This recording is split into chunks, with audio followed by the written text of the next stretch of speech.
Après la claque de dimanche pour la gauche, eh bien, François Hollande a parlé ce matin. Cap sur l'investissement pour les entreprises, alors qu'à gauche, eh bien, ça bouge, ça gronde, il y en a qui ne sont pas contents, qui ne sont pas d'accord avec la politique conduite par le gouvernement. Pour en parler avec nous ce matin, la porte-parole du Parti socialiste, Juliette Méadel.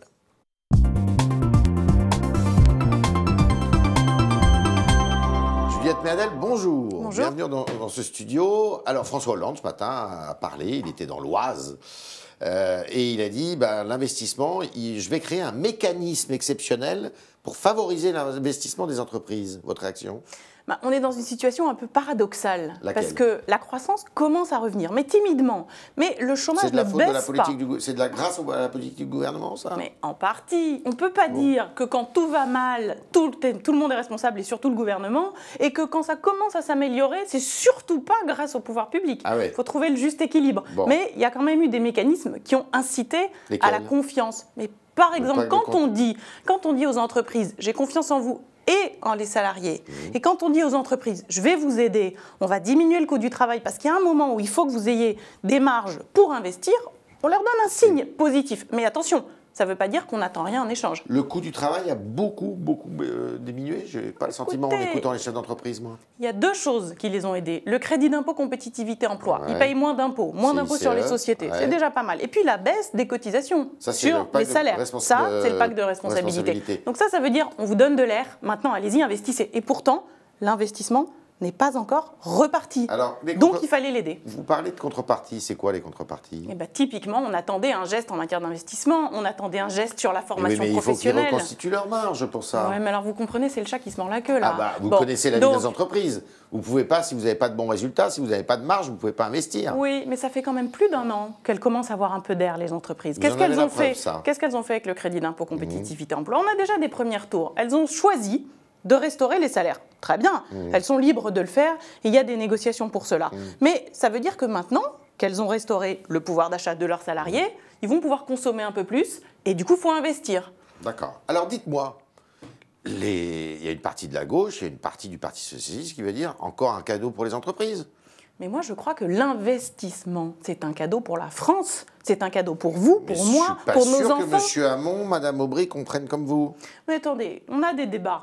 Il y en a qui ont des propositions de fonds. Martine Aubry a des propositions de fonds. Ah bon, lesquelles ? Nous allons en discuter. Par exemple, elle dit, voyez-vous, que le crédit d'impôt compétitivité emploi n'a pas donné les bénéfices espérés et elle voudrait qu'on en diminue aujourd'hui le bénéfice. On peut en discuter. D'ailleurs, nous avons un congrès pour cela et nous allons réfléchir.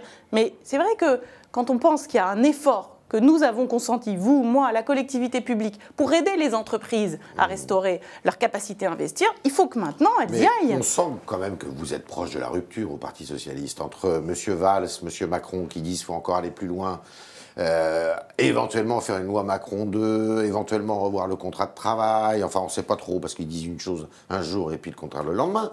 Et puis Mme Aubry qui dit non, M. Hamon, M. Montebourg qui critique la politique du président de la République, il dit il a tout faux depuis 2 ans. Mais comment vous faites pour vivre ensemble ? Je considère qu'aujourd'hui, il y a une majorité au PS et il y a une minorité. Alors eux, c'est la minorité. Arnaud Montebourg, Benoît Hamon, pour le moment, et je pense que ça va le rester, c'est la minorité. Mais moi je voudrais dire une chose. Je crois que dans un parti démocratique comme le nôtre, quand il y a une loi de la majorité, elle doit être respectée. Et certains frondeurs ont tendance parfois, non pas à s'adresser aux militants, mais à les agresser. Est-ce que vous redoutez une scission du Parti socialiste ? Non, je vous le dis franchement, absolument pas. Ça ne peut pas avoir lieu ? Si Martine Aubry dépose une motion pour le congrès de Poitiers, on va tout droit vers la scission, non ? Je crois que personne n'a envie d'une scission, personne n'a envie de division, parce que nous savons que nous sommes bien plus forts ensemble que lorsque nous sommes divisés. Et je ne crois pas que le résultat aux dernières élections départementales ait montré qu'il y avait une envie de gauche de la gauche. Il n'y a pas de besoin d'extrême gauche, il n'y a pas d'envie d'extrême gauche. D'ailleurs, les propositions qui sont faites par l'extrême gauche aujourd'hui vont dans le mur. Et d'ailleurs, le score du Parti socialiste au premier tour des départementales, plus de 22%. Le PS tout seul fait plus de 22%. Ça veut dire que c'est bien. Ça veut dire que c'est bien de se rassembler, mais qu'on n'a pas un besoin vital de rassemblement. Est-ce que Hollande et Valls sont encore à gauche ? Mais enfin, Vous n'allez pas nous donner des leçons de gauche quand même. Ah ben moi, je suis journaliste, moi je ne donne des leçons de rien. Mais qu'est-ce que c'est être de gauche aujourd'hui? C'est d'abord commencer par donner à chaque individu de notre pays les moyens de son émancipation. Ça veut dire quoi? C'est-à-dire que chacun doit pouvoir, quel que soit son milieu, avoir un emploi qui correspond à ses besoins, progresser et s'insérer dans la société. C'est à la fois l'action des pouvoirs publics et c'est en aidant les individus à s'émanciper pour éviter qu'ils soient pris dans un système de déterminisme. Quand vous naissez aujourd'hui dans un quartier très difficile ou quand vous naissez dans une ruralité l'explication sociologique, quoi. Mais on est le fruit. Sociologique. On a la chance de naître dans certains quartiers ou pas dans d'autres. Vous redoutez que Martine Aubry dépose une motion? Mais attendez. On n'aborde pas les sujets de cette façon au PS. On est en train de travailler sur le fond, on est en train de discuter, c'est à ça que servent les congrès, dans le respect de chacun. Le respect, c'est très important. Être capable de respecter les militants, c'est fondamental si on veut continuer à vivre ensemble. Oui, mais les électeurs, il faut qu'ils vous respectent aussi. Et là, vous avez vu, ils ne respectent plus grand monde, les électeurs. Écoutez, ceux qui se sont déplacés ont montré... Est-ce que ce n'est pas la parole publique qui s'est un peu... Il y a une défiance vis-à-vis de la parole publique. Mais il y a plus qu'une défiance. Il y a un gouffre. Il y a un gouffre entre les citoyens et les représentants politiques. Est-ce que François Hollande doit procéder à un remaniement ministériel, puisqu'il en était question? Moi, je considère que ça, c'est une question qui relève uniquement du président de la République. Ouais. Franchement, première question, est-ce qu'on doit tout changer quand on a une défaite électorale? C'est un peu comme si, dans un match de foot, on perd un match de foot et on dit, ça y est, le lendemain, on change les règles, on change le capitaine. Vous imaginez... Ça arrive, hein, oui, on change toute l'équipe, hein, de temps parfois, en temps. Même l'entraîneur. Hein. Vous imaginez ce que penseraient les Français si, à chaque fois qu'une élection locale est perdue, on changeait tout, mais ils auraient le tournis? Mais vous pourriez faire un remaniement, par exemple, il est grandement question de faire entrer des écologistes dans ce gouvernement. Ceux qui sont... Moi, je suis pour qu'on rassemble la gauche qui se ressemble. D'accord. Donc, s'ils souhaitent participer à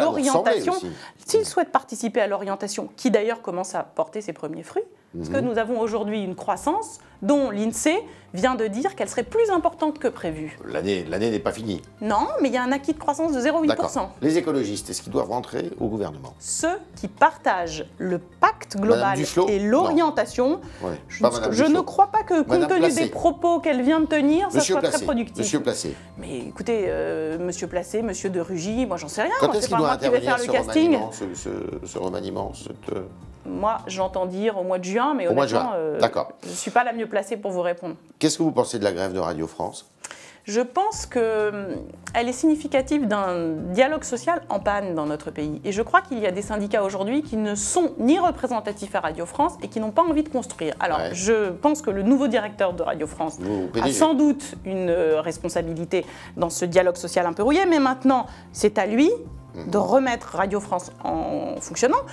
Puis il faut dire que quand même, l'État a dépensé énormément d'argent. Vous vous rendez compte que la dotation de l'État dans Radio France a été multipliée par 2 et a avancé beaucoup plus vite que dans d'autres budgets. Vous ne demandez pas la démission de Mathieu Gallet, donc? Ce n'est pas mon rôle, c'est le job du CSA, ça. Vous êtes plutôt optimiste alors là pour l'avenir? Très optimiste, mais il faut y croire, parce que si on n'a pas l'énergie d'y croire, on ne donnera pas l'envie aux Français de contribuer au redressement du pays. C'était le talk Le Figaro de Juliette Méadel qui est très optimiste, elle l'a dit, il faut y croire. Et elle est pour que qui se ressemble s'assemble, eh bien c'est dit pour les écologistes et c'est dit pour les frondeurs. Et elle ne croit absolument pas à une possible scission du Parti socialiste. Merci Juliette Méadel. Merci.